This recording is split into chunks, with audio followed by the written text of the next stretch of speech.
Bonjour à tous, nous sommes aujourd'hui le Gimel Menachem Av, le 3 Av 5785, et nous sommes ensemble pour partager le Chitat du Yom Sheni, le deuxième jour de la semaine de la Parashat Dvarim. C'est le Chitat du jour, et je vous invite à l'écouter, à le partager, encore et toujours plus.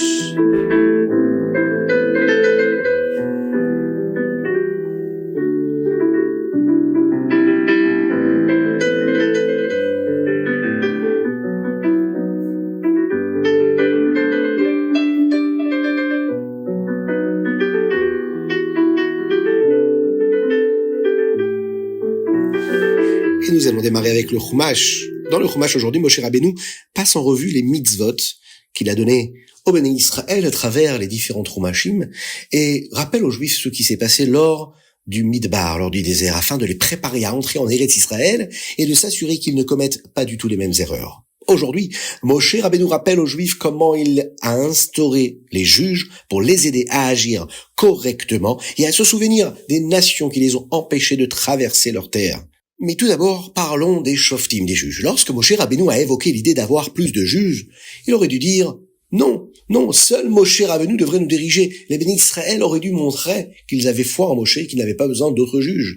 Ils auraient dû être contrariés de perdre le mérite d'avoir l'enseignement direct de Moshe Rabbeinu. Mais l'idée ne les contrariait pas du tout. Au contraire, ils avaient une vue qui était mauvaise, un mauvais jugement eux-mêmes. Ils préféraient avoir des juges, et non pas Moshe Rabbeinu, car ils espéraient que certains juges seraient prêts à accepter des pots de vin pour les faire gagner, même s'ils avaient tort. Malgré tout, Moshe Rabbeinu va lui donner la place à ces juges-là pour les bénis Israël. Il a veillé à ce que ces juges-là aient la hirat shamayim, la crainte de Dieu, et qu'ils jugent comme Akadosh Baruch Hu le souhaitait. Il leur a d'ailleurs appris à être juste envers tous, et de ne pas faire de différence.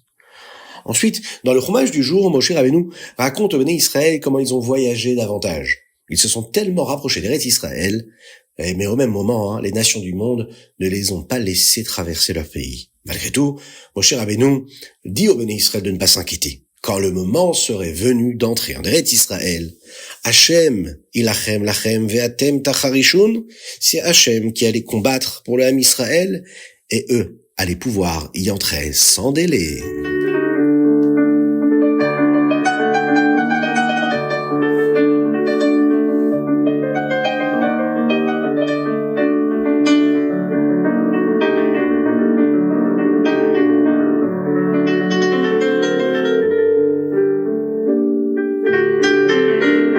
Et nous passons au Télim du jour aujourd'hui. Nous sommes le Gimel Menachem Av et nous lisons du chapitre Yutret au chapitre Chavbet, du 18 au 22. Et dans le Télim d'aujourd'hui, il y a un verset qui est expliqué dans la première section de la Yigret HaKodesh que nous commençons à étudier aujourd'hui dans le Tanya.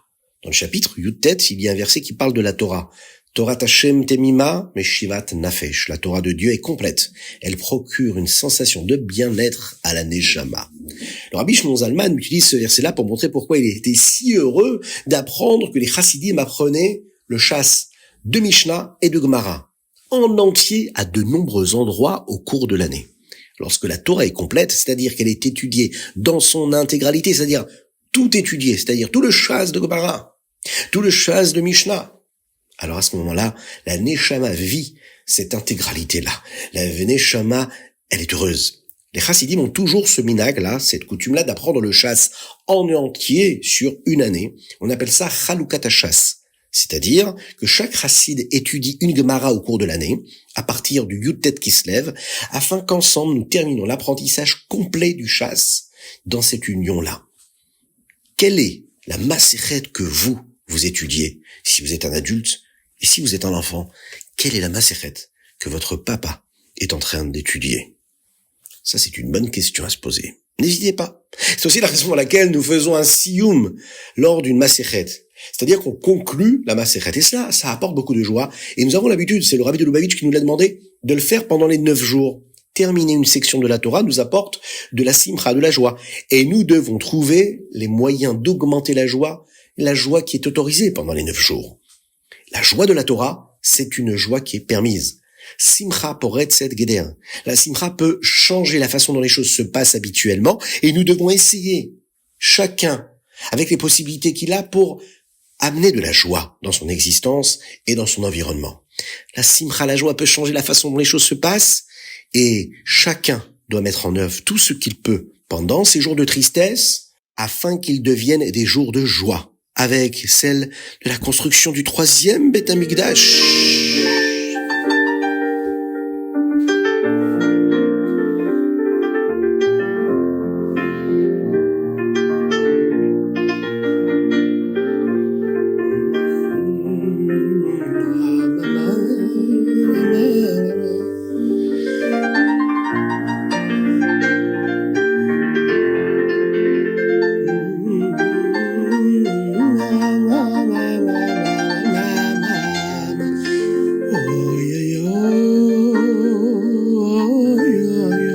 Et nous passons tout de suite au Tanya du jour, Igeret HaKodesh, Siman Aleph. Nous commençons la 4e partie du Tanya, le Igeret HaKodesh, la lettre sainte, en français. On y trouve de nombreuses lettres où le Rabbi Shneur Zalman, le Admor HaZaken, montre aux Chassidim comment servir Dieu, la Avodat Hashem. Mais comme la dernière section s'appelait Igeret HaTshuva, eh bien, cette partie-là s'appelle simplement Igeret HaKodesh. La première lettre comporte 3 parties que nous étudierons au cours des 3 prochains jours. La première partie a été écrite lorsque le Rabbi Shneur Zalman, le Admor HaZaken, se rendait chez le Maggid de Mezrich, son maître. Il avait déjà de nombreuses personnes avec qui il étudiait la Torah, et avant son départ, il a écrit cette lettre pour les encourager dans leur apprentissage. Le Rabbi Shneur Zalman commence par une bénédiction, remerciant Dieu pour la bonne nouvelle qu'il a apprise. Oui, ses élèves, ses talmidim ont terminé l'étude de la Mishnah et de la Gemara, de toutes les Mishnayot du Shas, ainsi que de toutes les Gemarot du Shas de Gemara. Le Rabbi Shneur Zalman explique pourquoi l'apprentissage de toutes les Mishnayot et de toute la Gemara est si particulier. On prend l'exemple d'une personne qui est Baruch Hashem en bonne santé, dotée d'une tête, des mains et le reste des parties du corps, mais les parties supérieures du corps, qui sont des parties qui sont très importantes. Mais comment parvient-elle à utiliser ses forces, ses énergies, avec la moitié inférieure de son corps, c'est-à-dire sa taille, ses jambes et ses pieds? Il faut que toutes les forces soient au service de toutes les forces. Celle du bas au service de celle du haut, et celle du haut au service de celle du bas. Dans l'explication que nous allons donner ici, on va comprendre comment la partie supérieure spirituellement, cette moitié supérieure est nécessaire pour la moitié inférieure également. La moitié supérieure, c'est notre force que nous avons, celle qui est dans notre tête, celle qui nous permet de penser à la grandeur de Dieu à travers la hitbonenut, la réflexion. La réflexion profonde qui nous permet de penser à la grandeur de Dieu, c'est ce qui nous amène à ressentir également dans notre cœur de l'amour pour Dieu, de la hava, mais aussi craindre tout ce qui nous séparait d'Hachem, la hirat Hashem, la crainte de Dieu.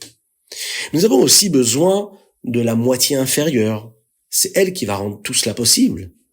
Dans la Ruchaniyut, dans la spiritualité, c'est notre Emouna.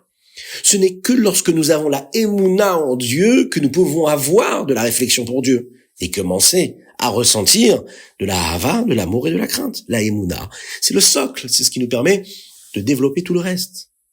Comme un homme qui a besoin d'un socle, qui a besoin d'être en bonne santé dans sa partie inférieure pour pouvoir porter le reste de son corps supérieur. Demain, nous allons apprendre comment renforcer la moitié inférieure, c'est-à-dire la Emouna de notre Neshama, la foi qui se trouve dans notre âme. Et comme le dit Rabbi Shneur Zalman, en étudiant par exemple le Shas dans son intégralité, de la Gemara, de la Mishnah, qui nous enseigne quoi? Eh bien, la volonté d'Hachem, le Ratzon d'Hachem. Nous pourrons alors avoir la foi en la Torah et ressentir de l'amour et de la crainte. L'étude de la Torah, c'est comme la ceinture qui maintient fermement la taille et qui soutient tout le corps de l'homme.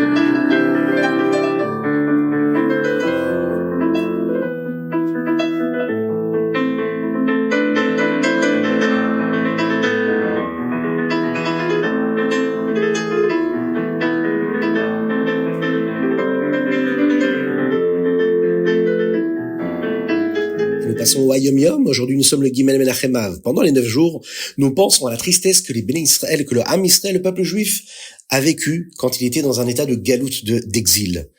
Nous devons demander à Akadosh Baruch Hu le Mashiach maintenant. Aujourd'hui, nous allons apprendre une certaine façon de penser la galoute. Ce qui nous donnera en réalité de la chayut, de la vitalité, de l'énergie pour nous assurer de saisir chaque opportunité, chaque occasion qui se présente à nous pour faire de bonnes actions. Le Rabbi Rachab nous dit, le Hayom Yom, le Rabbi Shalom Dovber, a dit dans une sikha, dans un discours chassidique, que lorsque Mashiach viendra, c'est-à-dire très bientôt, nous regretterons les jours de galoute. Comment est-ce possible? Eh bien, il nous le dit, nous serons contrariés de ne pas avoir saisi toutes les occasions de servir Dieu correctement. Nous réaliserons alors que c'était un moment très spécial que nous avons eu que pendant cette galoute-là, pendant cet exil. Alors il est temps de profiter au maximum de cette opportunité et de faire tout notre possible pour nous préparer à la Géoula.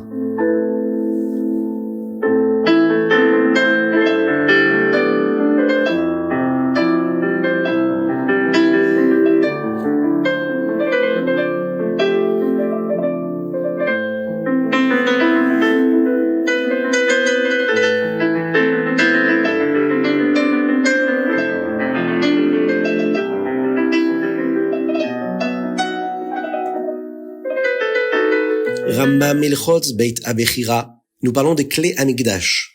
Dans le Rambam d'aujourd'hui, nous étudions le dernier chapitre des Ilchot Beit Abechira et le premier Pérek des clés Hamikdash, qui concerne les kelim qui se trouvaient dans le Beit Hamikdash. Tous ces récipients, tous ces outils-là, qui étaient à disponibilité pour les Kohanim et les Lévim afin d'accomplir la volonté d'Hachem. Le service du Beit Hamikdash. Dans le Pérek Rek, le Rambam explique comment les Lévim et les Kohanim gardaient le Beit Hamikdash et où ils se tenaient. Dans le Pérek Aleph des Ilchot Klei Hamikdash, nous apprenons comment le Shemen HaMishra, cette huile d'onction-là, était fabriquée et comment elle était utilisée. Les Kelim du Beit Hamikdash étaient différents de ceux du Mishkan. Ils devenaient sacrés, kadosh, par leur simple utilisation et n'avaient pas besoin d'être enduits de Shemen HaMishra, de cette huile-là. Le Rambam nous donne également quelques lois qui concernent ces Kelim, ces récipients-là, et leur Gdusha, leur sainteté, notamment ce qui se passe lorsqu'un de ces récipients-là va se briser. Dans le deuxième chapitre, le Pérek Bet, enfin, nous allons étudier la fabrication des Ktoret, des différents encens qui étaient faits dans le Beit Hamikdash, et la mitzvah selon laquelle le Aaron à Kodesh doit être porté et non transporté dans un chariot.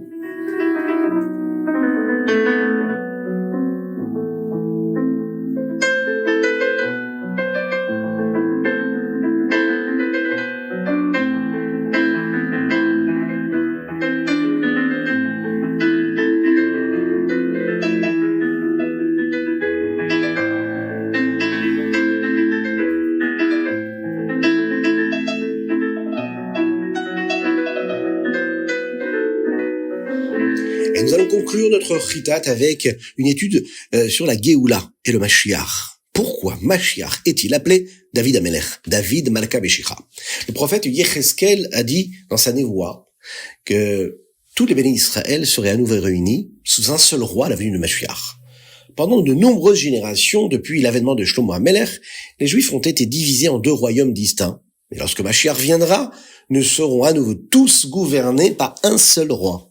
Le verset le dit. Il dit comme ça dans les termes Avdi David Melech Alechem, que David Amelech régnera sur eux. Il est question de Mashiach qui sera roi sur tous les Am Israël, tous les Juifs. Mais pourquoi le Mashiach s'appelle-t-il David?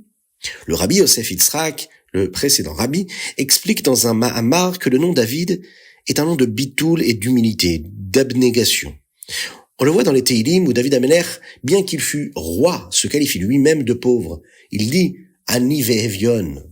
Le Mashiach aura également ce sujet-là de David. Le Mashiach sera quelqu'un d'humble. Le Mashiach enseignera aux plus grands chefs du Ham Israël, comme les Avot, Avraham, Yitzhak, Yaakov, Moshe Rabbeinu, mais il enseignera également la Torah aux hommes les plus simples. Le rabbi explique à ce sujet dans l'un de ses Mahamarim que pour obtenir ce sujet-là, du bitoul de Mashiach, de cette annulation, de cette abnégation-là, de cette modestie-là, que nous aurons, nous, quand on aura la possibilité de vivre ce moment-là, nous devons agir déjà maintenant différemment.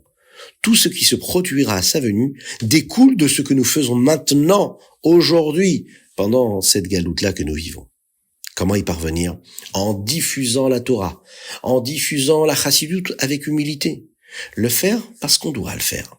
Pas parce qu'on en tire un kavod, un honneur, simplement parce qu'on doit transmettre ce que nous avons reçu, transmettre et donner, passer ce que nous pouvons donner à l'autre. Ne pensons pas à ce que nous pouvons et obtenir en diffusant la Torah et la Chassidut, mais à l'aide que cela apportera à la personne à qui nous l'enseignons ou nous la transmettons.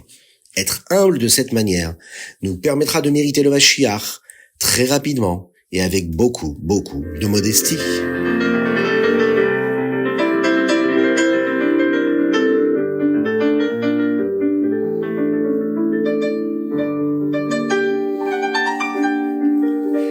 c'était le Ritat du jour. J'espère que vous avez passé un bon moment. En tout cas, vous êtes attachés aux enseignements de la Torah et des mitzvot. Vous allez recevoir certainement les bénédictions du Rabbi de Lubavitch à tous ceux qui s'attachent à lui, à travers l'étude de la Torah, à travers l'étude du Ritat.